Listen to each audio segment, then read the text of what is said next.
Good morning my dear student. तो हम लोग जैसे कि वैद्युत क्षेत्र का उदाहरण कर रहे थे, तो उसी उदाहरण को आगे बढ़ाते हुए हम लोग उसी में नेक्स्ट पार्ट करते हैं वैद्युत क्षेत्र से संबंधित ही।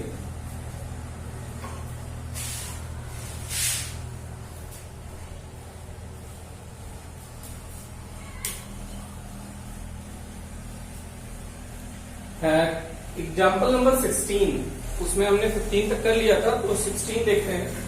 16 में ये कह रहा है कि एक 5 × 10⁻⁻⁴ कूलम आवेश, जो गिवन है उसे इंफॉर्मेशन नोट कर देते हैं। Q का मान दे रखा है इसमें 5 × 10⁻⁴ कूलम आवेश।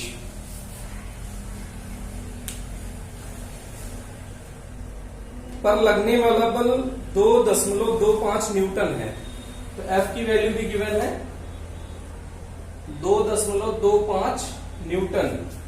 तो उस बिंदु पर वैद्युत क्षेत्र की तीव्रता ज्ञात कीजिए।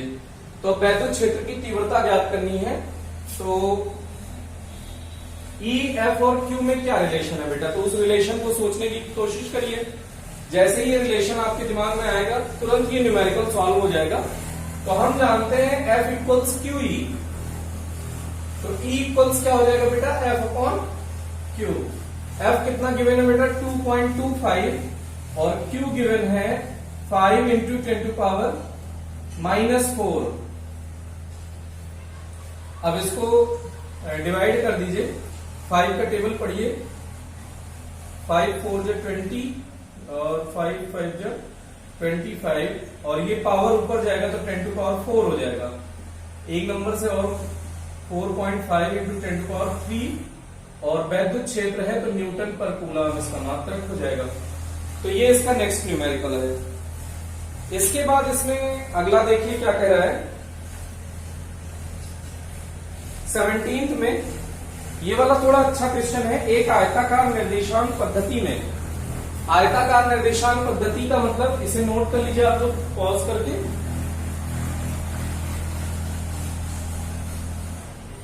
आयताकार निर्देशांक पद्धति में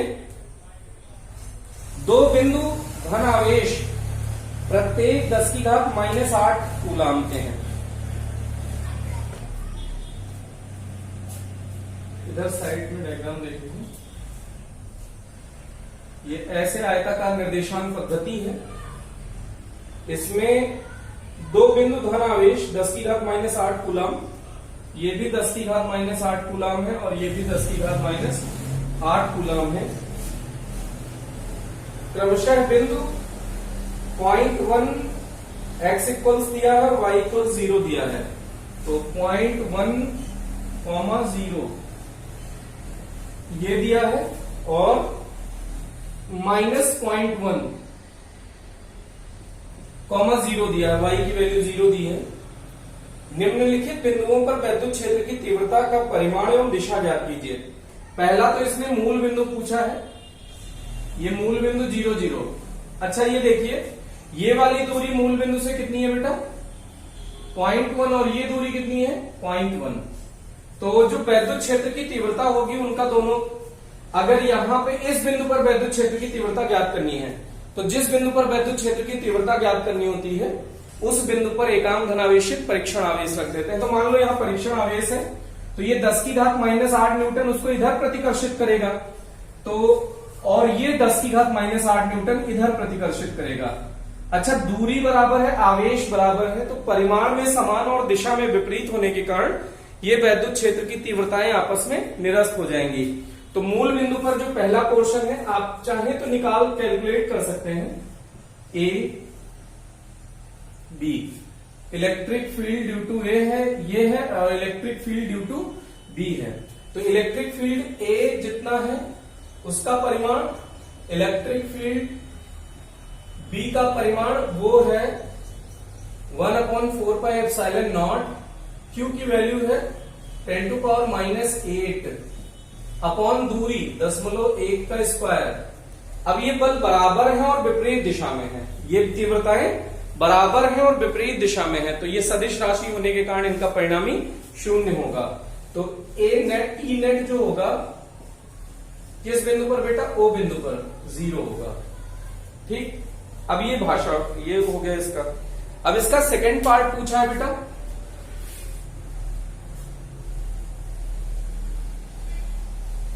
.2 मीटर, 0, 0.2 मीटर, 0 यहां कहीं होगा। देखिए यहां से मूल बिंदु से 0.1 हो गया, तो ये 0.1 और ले लीजिए, तो यहां से 0.2, 0 यही होगा। 0.2, 0। अच्छा, ये अक्षीय स्थिति आपको दिख रही होगी, तो अक्षीय स्थिति में वैद्युत क्षेत्र की तीव्रता ज्ञात करनी है। तो अक्षीय स्थिति में वैद्युत क्षेत्र की तीव्रता ज्ञात करनी है, तो ऐसे सोचिए, ये वाला आवेश यहां से यहां पे प्रतिकर्षण लगाएगा और ये वाला आवेश भी प्रतिकर्षण लगाएगा, तो नेट वैद्युत क्षेत्र दोनों समान दिशा में जुड़ जाएंगे। तो बी पार्ट इसका देख लीजिए, electric field due to A, ये है ई ए, और electric field due to B ज्यादा होगा ई बी, क्योंकि ये पास है आवेश। अब इसके कारण तीव्रताएं लिख लीजिए, तो बी पार्ट क्या है? ई ए एट पी पॉइंट कुछ मान लीजिए यहां पे, ई ए क्या है? एट पी पॉइंट 1/4πε0 के इंटू स्रोत आवेश। तो स्रोत आवेश कौन सा है? ये वाला है, 10⁻⁸ अपॉन उनकी दूरी का वर्ग। यहां से यहां तक की दूरी कितनी है बेटा? ये 0.2 है, ये 0.1 है, तो 0.3 का स्क्वायर हो गया। इसी तरह से EB क्या होगा एट पॉइंट P? 1/4πε0 10⁻⁸ अपॉन दूरी कितनी है यहां से यहां तक की? तो यहां से यहां तक की दूरी है 0.1, इसका स्क्वायर। अब इन दोनों को ऐड कर दीजिए क्योंकि दोनों समान दिशा में है, तो E net at P point है E at P point plus E B at P point. अब इसमें दोनों में देखिए जो कॉमन पोर्शन है उसे कॉमन ले लीजिए, 1/4πε0 कॉमन है, 10⁻⁸ कॉमन है, डिस्टेंस ये हो जाएगा 1/0.09 प्लस 1/0.01। अब इसका अगर पॉइंट हटा देंगे तो यहाँ 00 आ जाएगा, यहाँ पॉइंट हटाएंगे तो यहाँ पे 00 आ जाएगा, तो ये 10⁻⁻6 बचेगा। 1/4πε0, 100 भी कॉमन ले लिया तो 10⁻⁻6 बचा, और 9 और 1 का एलसीएम हो गया 9, तो यहां हो गया 1 प्लस 9, तो ये हो गया 10, तो 10⁵ बचा। तो इसका आगे का कैलकुलेशन 1/4π की वैल्यू क्या होगी? ε0 की वैल्यू 9 गुणा 10⁻9। ये 10 ऊपर हुआ तो 10⁻⁻6 है, तो 10⁻⁻5 ऊपर बचा, तो 10⁻⁻5, और डिवीजन में है 9, तो 9 से 9 कैंसिल आउट हो गया, 10⁻4 बचा इसका आंसर, 10⁻4 न्यूटन पर कूलम। ये हो गया इसके बी पार्ट का आंसर। अब इसके सी पार्ट का आंसर देख लीजिए।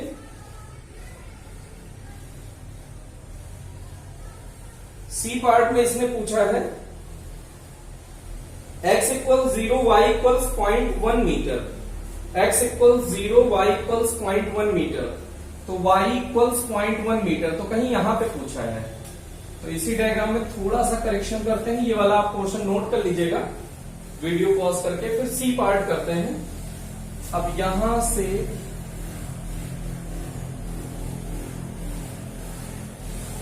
ये कुछ 0,1 मीटर है, तो अब सोचिए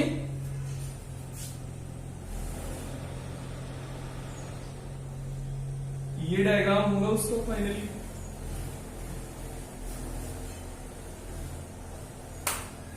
यहां पे कुछ P' मान लीजिए, ये पॉइंट कुछ P' है, तो यहां से यहां तक का देखिए, इसने वैद्युत क्षेत्र की तीव्रता लगाई होगी इधर और इसने वैद्युत क्षेत्र की तीव्रता लगाई होगी इधर। और अब देखिए ये 0.1 है, ये हाइट भी 0.1 है, तो ये क्या हो गया, समकोण समद्विबाहु त्रिभुज हो गया। तो इसमें अगर ये थीटा कैलकुलेट करना चाहे अपन, तो ये थीटा जितना होगा इसको निकाल सकते हो tan थीटा लंब बटे आधार से। तो लंब बटे आधार से अगर यहां tan थीटा निकालना चाहो तो थीटा की वैल्यू आपको मिल जाएगी इजी तरीके से।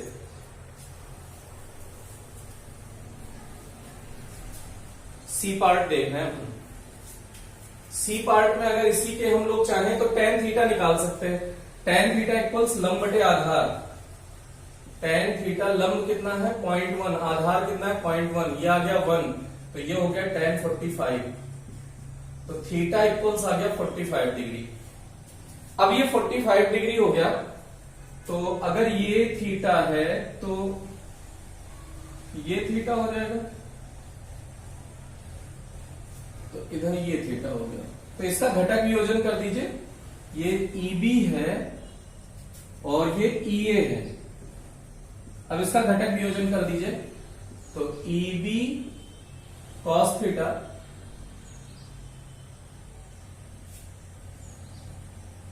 सॉरी ये थीटा नहीं होगा, ये थीटा होगा, एकांतर कोण से ये थीटा हुआ और ये थीटा हुआ। फिर उसके बाद इन दोनों के बीच में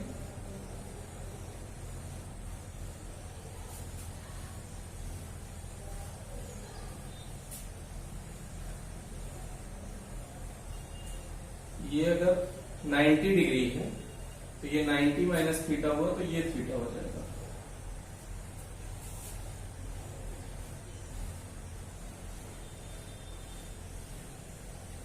ओके,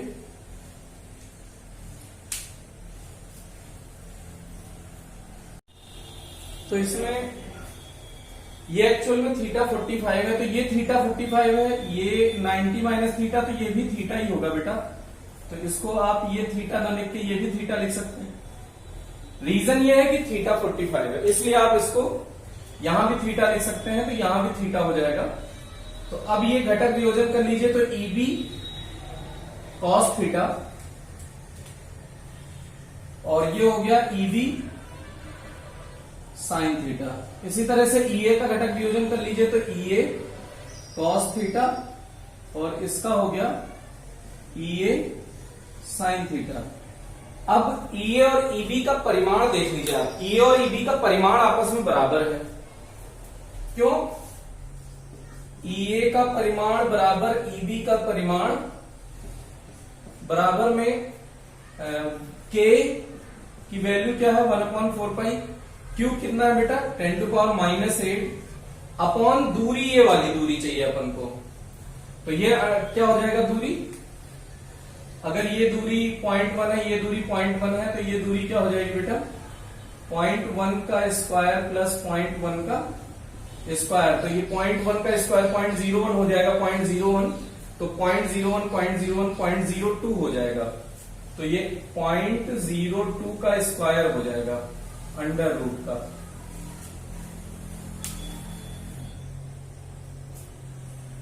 अब इसमें यहां पे देख लीजिए, अब ये स्क्वायर से रूट कैंसिल आउट हो जाएगा। ये तो आया EA और EB का, तो EA EB अगर परिमाण में बराबर है तो EA cos थीटा और EB cos थीटा परिमाण में समान और दिशा में विपरीत होने के कारण निरस्त हो जाएंगे।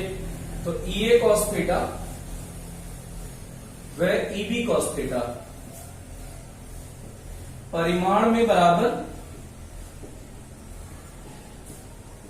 व दिशा में विपरीत होने के कारण आपस में निरस्त हो जाते हैं।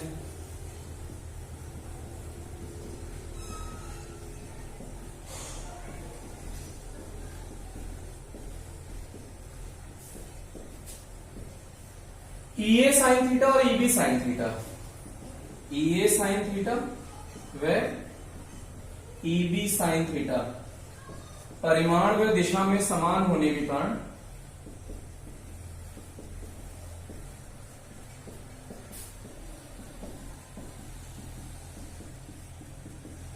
आपस में जुड़ जाते हैं।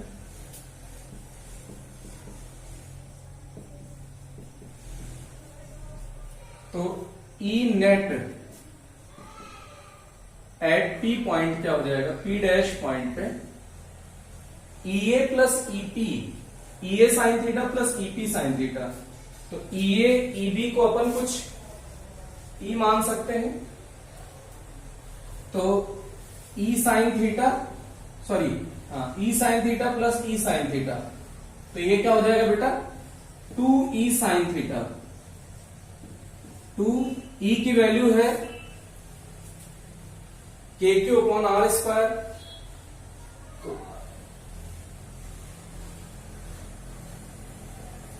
अच्छा, ये निरक्षीय स्थिति में है तो आप फॉर्मूला भी लगा सकते हैं, के पी अपॉन आर क्यूब या के क्यू अपॉन आर क्यूब भी लगा दीजिए, उससे कोई दोनों यहां पे दोनों फॉर्मूले आप अप्लाई कर सकते हैं।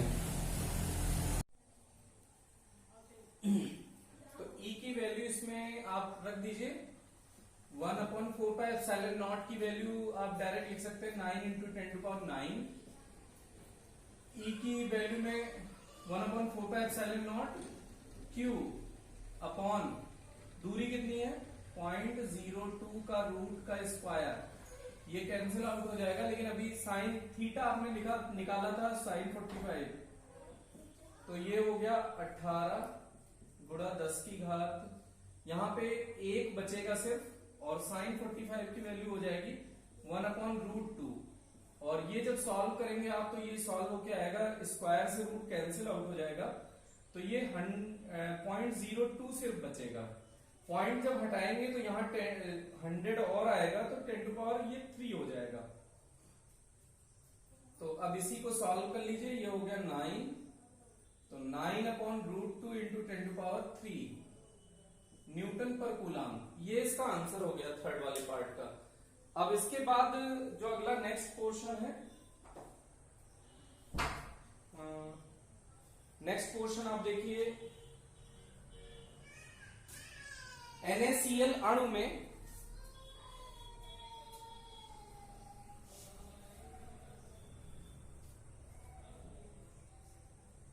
NaCl अणु में Na प्लस और Cl माइनस आयन के मध्य की दूरी 1.28 एंगस्ट्रॉम है। Na प्लस और Cl माइनस आप ले लीजिए, Na प्लस और Cl माइनस, इसके मध्य की दूरी जो 2a होती है वो है 1.28 एंगस्ट्रॉम। एंगस्ट्रॉम को मीटर में कन्वर्ट कर दीजिए तो 10⁻⁻10 मीटर। अणु के लिए वैद्युत द्विध्रुव आघूर्ण की गणना कीजिए। तो वैद्युत द्विध्रुव आघूर्ण बेटा फॉर्मूला क्या होता है, P कैलकुलेट करना है, इसका मतलब P कैलकुलेट करना है तो P equals Q × 2a, P equals Q × 2a। Q आप जानते हैं Na पे भी एक प्लस है और Cl पर भी एक माइनस है, तो एक ही आवेश है, तो Q किसके बराबर हो जाएगा, Ne के, N की वैल्यू 1 है तो E, तो Q के प्लेस पे E पुट कर सकते हैं, तो E × 2a, E की वैल्यू है 1.6 × 10⁻⁻19, 2a की वैल्यू है 1.28 × 10⁻10।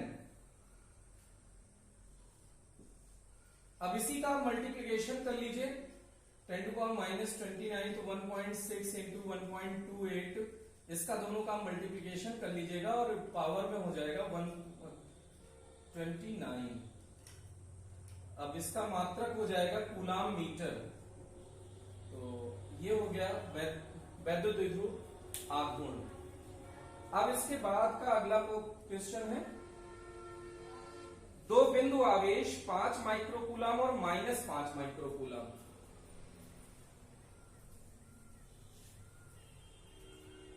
दो बिंदु आवेश 5 माइक्रोकूलाम और -5 माइक्रोकूलाम, -5 माइक्रोकूलाम और 5 माइक्रोकूलाम एक दूसरे से 1 सेंटीमीटर की दूरी पर स्थित है। इनके मध्य बिंदु से 30 सेंटीमीटर की दूरी पर ये हुआ इसका मध्य बिंदु बेटा, इससे 30 सेंटीमीटर दूरी पर अक्षीय स्थिति में वैद्युत क्षेत्र की तीव्रता और निरक्षीय स्थिति में वैद्युत क्षेत्र की तीव्रता ज्ञात करो। तो अक्षीय स्थिति में वैद्युत क्षेत्र की तीव्रता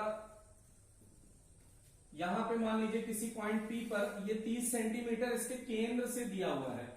और ये सबसे खूबसूरत बात है इसमें कि हम लोगों को जो दूरी कैलकुलेट करनी होती है बेटा, केंद्र से केंद्र के मध्य की दूरी कैलकुलेट, केंद्र से उस बिंदु की दूरी जहां तीव्रता ज्ञात करनी होती है वो दूरी होती है।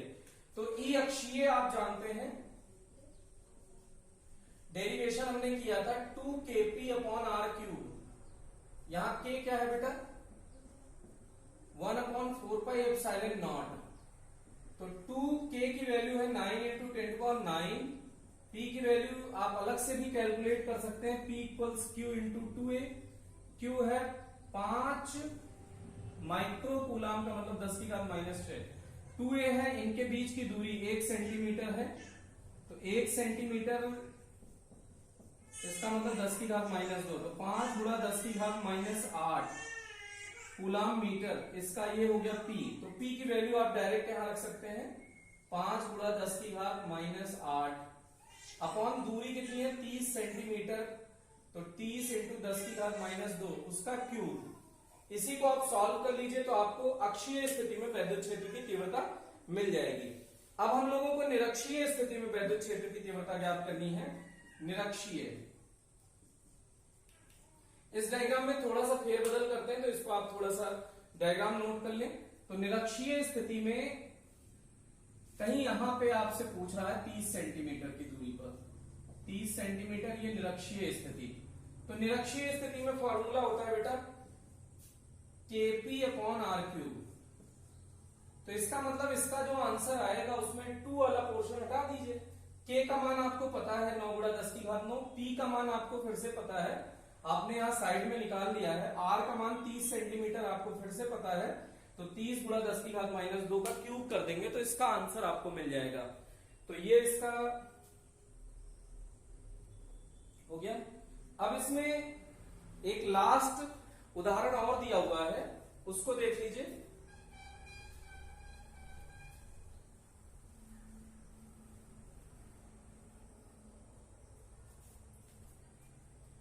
इसमें कह रहा है 2 आवेश 1000 ± 1000 माइक्रोकूलम, +1000 -1000, 1000 माइक्रोकूलम का मतलब है, अब ये कूलम हो गया, +1000